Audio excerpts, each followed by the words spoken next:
Hi welcome to competitive aspirants. అందరికీ good morning అండి. APPSC group 2 roster points update. APPSC నిన్న ఒక web note అయితే రిలీజ్ చేసింది స్క్రీన్ టెస్ట్ గురించి. అది కూడా ఎక్స్ప్లెయిన్ చేస్తున్నాను. ప్రతి ఒక్కరు మన ఛానల్ని వీడియో లైక్ చేసి ఛానల్ సబ్స్క్రైబ్ చేసుకోవాలని కోరుతున్నాను. ఏపీపీఎస్సీ స్క్రీనింగ్ పరీక్ష నిర్వహణలో కీలక సంస్కరణలకు ప్రభుత్వం ఆమోదం తెలిపిందండి. ఇకపై ప్రతి ఉద్యోగానికి ప్రిలిమ్స్, మెయిన్స్ 2 పరీక్షలు రాయాల్సిన అవసరం లేదండి. ఏపీపీఎస్సీ స్క్రీనింగ్ పరీక్ష నిర్వహణలో కీలక సంస్కరణలకు ప్రభుత్వం ఆమోదం తెలిపింది. ప్రత్యక్ష ఉద్యోగ నియామకాల్లో స్క్రీనింగ్ పరీక్ష నిర్వహణకు అనుసరిస్తున్న విధానంలో ఏపీపీఎస్సీ మార్పు చేసింది. అభ్యర్థుల సంఖ్య 25,000 మించినప్పుడు స్క్రీనింగ్ టెస్ట్ నిర్వహించే విధానాన్ని రద్దు చేసిందండి.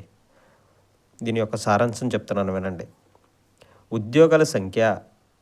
ఉద్యోగాల ఖాళీల సంఖ్య కంటే అభ్యర్థుల సంఖ్య 200 రెట్లు మించినప్పుడు ఇకపై స్క్రీనింగ్ పరీక్ష నిర్వహించనున్నారు.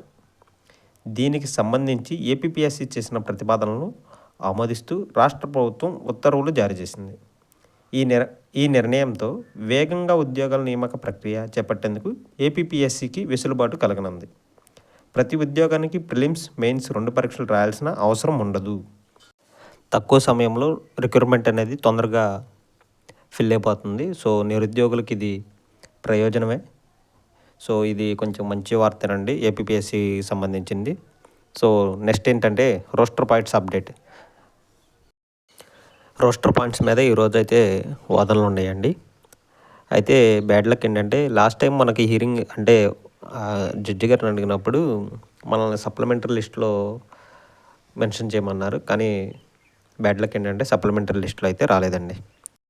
మన తరపున ఉన్న అడ్వకేట్స్ మెన్షన్ చేయడానికి వెళ్తే 3కి అలా టైం ఇస్తే వాదనలు అయితే జరిగే ఛాన్సెస్ ఎక్కువ ఉన్నాయండి. ఇవ్వకపోతే ఐటెం నెంబర్ రీచ్ అవ్వాల్సిందే.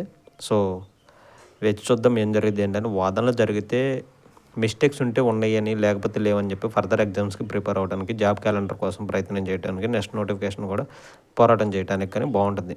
అంటే గవర్నమెంట్ రిక్వెస్ట్ చేసుకుని తెచ్చుకోవడానికి బాగుంటుంది అందరు నిరుద్యోగులు కలిసి. సో ఏదో ఒక మిస్టేక్స్ ఉంటే ఉన్నాయని, లేకపోతే లేవని చెప్పి తొందరగా తెలిస్తే నిరుద్యోగులు కొంచెం అసంతృప్తి పోయి ఫర్దర్ ఎగ్జామ్స్కి ప్రిపేర్ అవ్వడానికి ఛాన్సెస్ ఉంటాయండి. చూద్దాం ఏం జరుగుతుంది ఏంటనేది మీకు ఈవినింగ్ అప్డేట్ ఇస్తానండి. ప్రతి ఒక్కరూ మన ఛానల్ని సబ్స్క్రైబ్ చేసుకుని వీడియోని లైక్ చేయవలసిందిగా కోరుతున్నానండి. Thank you.